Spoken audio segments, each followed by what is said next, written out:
Coming to the next game, Punjab versus RR, Saturday को रात को ये मैच होने वाला है। पंजाब नैरेटिव की बात करें, आई थिंक सबसे स्ट्रांग लग रही है देखने बेस्ट में। नैरेटिव इस टाइम पे पंजाब का ही है भाई, बहुत too many good vibes right now या and captain leading from the front, इतनी डेप्थ है टीम में, बहुत स्ट्रांग लग रही है देखने में। आरआर के लिए मैं ये कहूंगा कि हाँ फाइनली थोड़ा सा रिडीम करा अपने आप को।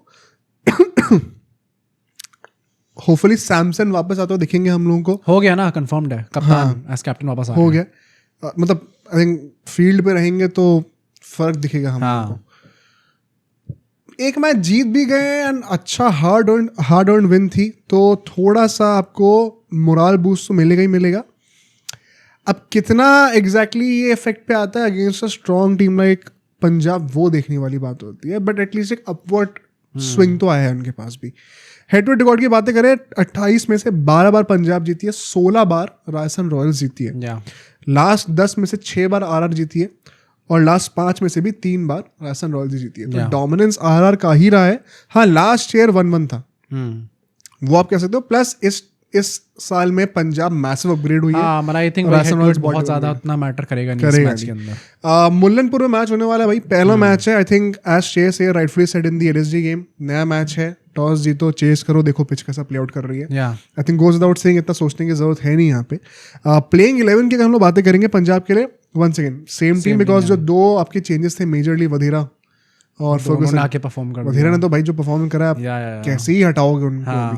प्लस एक लेफ्ट हैंडेड ऑप्शन आ जाते हैं बीच में, एक पूरी right handed dominated middle order था उनका, एक नया डायमेंशन। प्लस आई थिंक एक ही सवाल था ओपनर्स पे, अब एक मैच में प्रियांश आर्या चल चुके हैं, एक मैच में प्रभसिमरन चल चुके हैं, तो अब जॉश इंग्लिश की बातें नहीं होंगी, अभी नहीं होंगी। अगर आपको जरूरत लगती है कि स्पिनर्स के लिए असिस्टेंस नहीं है, तो विजय कुमार विशक आ सकता है इम्पैक्ट प्लेयर बाद में, तो आप एक वो चेंज कर सकते हो परहैप्स। हरप्रीत बराड़ तो एकदम ही बाहर हो गया भाई क्वेश्चन से। हाँ, लास्ट सीन देख के लग रहा था कि भाई ये वो खिलाड़ी होंगे जो कि शायद अगेन पंजाब के कुछ प्लेयर्स होते हैं ना जिनको वो होम एंड ग्रोन टैलेंट बना के रखती है, टीम के अंदर लाती है।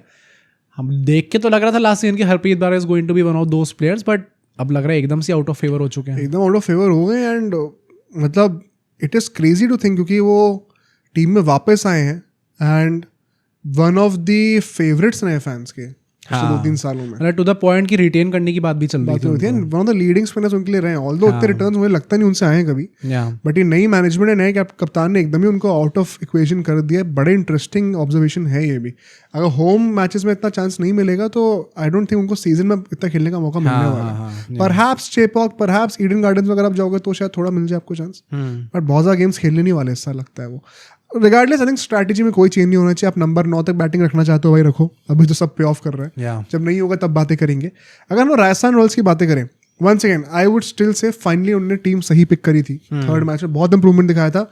दे should stick with the same team, trust Archer at number 8 और 6 बॉलर्स पक्का खिलाना, स्पेशली अगेंस्ट पंजाब। तो भाई ये भी वंस अगेन 9 बैटर लेके आइए, आपको छठे बॉलर की जरूरत पड़ेगी। हाँ, अब वो कुमार कार्तिकेय रखने या फिर आकाश मधवाल रखने, वो आप डिसाइड कर सकते हो as per situation, as per आप पहले इनिंग में बॉलिंग कर रहे हो, सेकंड में कर रहे हो, keep that option open. But strategy wise unfortunately Shivam Dube नहीं खेल पाएंगे। Regardless of that stick with 8 batters including Hasaranga, अब जो भी है वो। एंड छठा option should not be Riyan Parag और नीतीश राणा, एक प्रॉपर ऑप्शन होने चाहिए। आई थिंक टेम्पलेट ये रहे तो अच्छा ही है। आई थिंक एक विन मिल चुकी है तो शायद उस पर बैक करने को भी उनके पास डेटा होगा कि अच्छा हम एक मैच जीत चुके हैं इसके थ्रू, तो हम इसको बैक कर सकते हैं। One more thing that I want to see is कि show some more trust on Hetmyer. भाई हेटमायर को आप ट्रस्ट दिखाओ कि वो आदमी खेल सकता है। By far your best T20 hitter right now. मतलब आप सैमसन जायसवाल को भी कह सकते हो, but out and out hitting में Hetmyer is next level.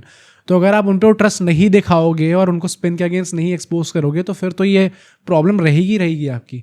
I don't want to see Hasaranga coming above Hetmyer. मैं चाहता हूँ कि हेटमायर को बॉले खेलने का मौका मिले ताकि आरआर एक अच्छा स्कोर खड़ा कर सके, या फिर अगर चेस करिए तो एक कंफर्टेबल चेस बना सके ताकि नेट रन रेट में भी अफेक्ट पड़े। इस टाइम पे सिर्फ आरआर का नेट रन रेट है जो कि एसआरएच से गंदा है इस टाइम पे। अच्छा, हाँ, नेट रन रेट आरआर का सबसे गंदा है, देन एसआरएच का इस टाइम पे। तो वो भी इंप्रूव करना है भाई, नेट रन रेट बहुत मैटर करता है। तो show some more trust on a player जिनको आपने रिटेन करा है, that I want to see. और एक और चीज़ मैं कहूँगा, हमने लास्ट मैच में कहा था कि ऐसे पेसर्स को ट्रस्ट करो पावर प्ले में, उनसे बॉलिंग कराओ, थिकशाना से ओपनिंग मत कराओ। इस मैच के लिए मैं कहूँगा आप अगर प्रियांश आर्या खेल रहे, you might want to try Hasaranga. दोनों मैचेस में जिस तरीके से आउट हुए वो हाथ से बॉल को रीड नहीं कर पा रहे, राशिद खान की गुगली रीड नहीं हुई थी, और दोनों मैचेस में बैकफुट पे मिड विकेट के ऊपर स्लॉक करने जा रहे थे। बॉल बाहर निकल रही थी, दिग्वेश की बॉल बाहर निकली थी, वापस लगा था। Hasaranga with this googlies could be crucial, तो शायद आप एक वो ट्राई करा सकते हो just to get that wicket. की बैटर्स की बात करें तो Jaiswal versus Harshdeep has been upping his game. Jaiswal अभी तक वो एक्सपोजिव नहीं लगे हैं मुझे देखने में, तो आई थिंक उनके लिए बहुत बड़ा मैच होना चाहिए, क्योंकि गिल भी एटलीस्ट 30s कंसिस्टेंटली मार रहे हैं, साई सुदर्शन अच्छा खेल रहे हैं। Abhishek Sharma I know is not playing that well, but अगर आपको वर्ल्ड कप के लिए ओपनिंग स्पॉट चाहिए वो 26 के, जायसवाल को अच्छा करना पड़ेगा। हाँ, मतलब आई थिंक अब कंपटीशन बढ़ गया है। इससे पहले तक यही था कि जायसवाल जब वापस आएंगे तो फिर कौन बाहर जाएगा। अब क्वेश्चन हो रहा है क्या जायसवाल वापस आएंगे T20 टीम के अंदर। तो unless and until he has a great IPL, तब तक T20 टीम भी इस टाइम पे स्टैक्ड है भाई। बहुत सारे खिलाड़ी हैं जो कि लड़ रहे हैं इस टाइम पे, हर पोजीशन बॉलिंग नहीं करते तो प्रॉब्लम है। तो सारे पोजीशंस के लिए बहुत सारे खिलाड़ी इस टाइम पे अवेलेबल हैं टीम इंडिया के पास। तो अगर if he wants to come back to the Indian team and if he wants to become an all format player, तो उनको थोड़ा दिखाना पड़ेगा। और इसके बाद अगर हम बातें करें तो हर्षित राणा वर्सेस मैक्सवेल मुझे बड़े ही अंडररेटेड बॉलर लगते हैं। तो हाँ, मतलब he always has a knack की विकेट निकालते हैं। बैटिंग से परफॉर्मेंस नहीं आ रही, बॉलिंग से परफॉर्मेंस आएगी। पिछले साल एक पॉइंट ऑफ टाइम पे वो RCB की लीडिंग विकेट टेकर थे। आई थिंक वो भी क्रूशियल बैटल है। नीतीश राणा जो करके दिखाया है पिछले मैच में चेन्नई के अगेंस्ट, मैक्सवेल को क्या डोमिनेट कर सकते हैं जिस तरीके से अश्विन को करा था, would be interesting to see. Hetmyer versus Chahal, if at all this battle comes up, I think Hetmyer को एक अगर बॉलर टारगेट कर सकते हैं वो। पूरन ने भी ट्राई करा था, Chahal could be that guy, plus batting ऊपर मिले होपफुली, वो देखना पड़ेगा। श्रेयस वर्सेस आर्चर, इसके बारे में क्या कहोगे? ओ भाई, क्या हमें वो बाउंसर देखने को मिलेंगी जिसपे श्रेयस डोमिनेट कर पाएंगे? I want to see this battle and want to क्या देखने को मिलेगा ये मोस्ट प्रॉब्ली हमें यहाँ पे। एंड आई वॉन्ट कि जोफ्रा आर्चर बाउंसर डाले। पहली बात तो आई थिंक अगर श्रेयस अय्यर को आउट करना है, क्योंकि इस टाइम पे वो अभी तक नॉट आउट रहे हैं पूरा IPL के अंदर, 2 ही मैचेस हुए हैं नो, बट स्टिल वो नॉट आउट रहे हैं and he looks to be dominating those short balls also. But अगर आपको आउट करना है श्रेयस अय्यर को, तो यू वुड बैंक की अच्छा जो इनकी वीकनेस रही थी उसको ही टारगेट करते हैं, शायद उस पर वो आउट हो। मैं उल्टा सोचता हूँ, I want to see what Archer has other than that. अब टीम्स जो है वो फेल करने लग गई हैं बाउंसर पे श्रेयस अय्यर के अगेंस्ट, तो आपका कोई प्लान भी है कि नहीं है, या फिर ये सोच के बैठो कि पुल ही डालता रहूंगा उनको मैं। ओके, श्रेयस अय्यर अब तो तैयार है भाई मारने के लिए पुल को, तो मैं देखना चाहता हूँ प्लान भी कोई है कि नहीं है। मैं उस पॉइंट से सोच रहा हूँ। ओके, बाउंसर ट्राई करेंगे definitely, but do you have something else, वो देखना है मुझे। स्टोइनिस और Hasaranga once again in the middle overs could be a very crucial battle. And lastly Ashutosh versus Sandeep in the death overs, ये भी आई थिंक एक बहुत इंटरेस्टिंग बैटल होगा। प्रेडिक्शंस की बात करें इसमें, आशुतोष नहीं, शशांक सॉरी माय बैड, ये दोनों पंजाब से खेले, कंफ्यूजन होता है। पंजाब आई थिंक कोई डाउट नहीं है। आई डोंट थिंक कोई डाउट है। RR की हमने बात करी थी कि अच्छा आप एक मैच जीत के आ रहे हो, तो कुछ पॉजिटिव आपको देखने को मिला है। Plus Sanju Samsung being the captain now, I think वो भी एक बड़ा पॉजिटिव है RR के लिए। एंड एक वो मोटिवेशन होगा उनके पास कि अच्छा इस टीम को वापस ऊपर लेके जाना है।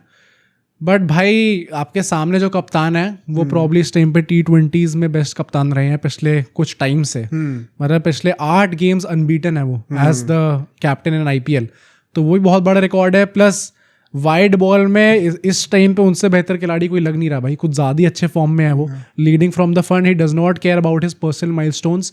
जो आदमी उनके साथ खेलने आ रहा है उनको एक ही मैसेज है कि भाई आप अपना गेम खेलो, साथ में हो जाती है 100 तो हो जाएगी, 50 होनी है तो हो जाएगी। वाइब एकदम अलग है। प्लस मैंने अगर लास्ट मैच में यही कहा था कि जस्ट बिकॉज आप ये मैच जीत चुके हो डज नॉट मीन कि आपकी टीम जो है वो बहुत स्ट्रांग हो गई एकदम से।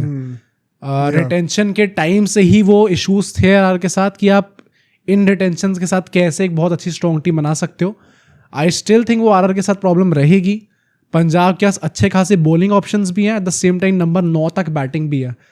RR ज़्यादा ही है भाई, मतलब बहुत मुश्किल है क्वेश्चन करना। आई थिंक अगर हम लोग कैप्टेंसी हटा दें और क्वालिटी ऑफ प्लेयर्स भी हटा दें, वो टेम्पलेट में ही बहुत डिफरेंस है भाई। पता नहीं, देखो ड्यू अगर पड़ गई, आई डोंट नो कितनी ड्यू पड़ेगी वहाँ पे, एंड चेस करते हुए आपको फायदा मिल जाए थोड़ा सा, तो वो सब अलग बातें हैं। बट ऑन पेपर तो भी यार बहुत ज्यादा गैप है, बहुत। हाँ, अच्छा खासा gap. Samson as a captain क्या कुछ नए लेके आते हैं वो भी देखना होगा। उनका पहला मैच इस साल इन रिसोर्सेज के साथ पहला मैच है विदाउट अश्विन, चहल, बोल्ट, तो वो सब भी देखते हैं। कुछ नए फैक्टर्स आएंगे यहाँ पे, नया स्टेडियम है, तो थोड़ा प्रेडिक्ट करना मुश्किल है। लेकिन जस्ट गोइंग मतलब बेसिक्स अभी पंजाब के बहुत है। I do think in 3 matches में से इस मैच की सबसे ज्यादा प्रोबेबिलिटी है कि ये वन साइडेड होगा। मतलब मुझे लगता है भाई RR के लिए तो वन साइडेड नहीं होगा भाई। आई थिंक हमारा वन साइड लॉस या वन साइड विन वही होगा, या तो वन साइड विन होगा, या तो विन है या तो लर्न है। आई थिंक SRH 4 मैचेस हार चुकी है तो उन्हें कुछ ना कुछ चेंज करना पड़ेगा. दैट इज वाई फील कि थोड़ा क्लोज आ सकता है. प्लस जीटी मैच जीतती भी है तो स्ट्रेटेजिकली जीतती है. अब सोचो अगर ये क्लिप इतनी बढ़िया थी तो पूरा का पूरा पॉडकास्ट कितना बढ़िया होगा. तो अगर आपको इसी क्लिप का पूरा पॉडकास्ट देखना है तो यहाँ पे क्लिक करिए, और अगर आपको ऐसे ही और क्लिप्स बिंज वॉच करनी है तो यहाँ पे क्लिक करिए.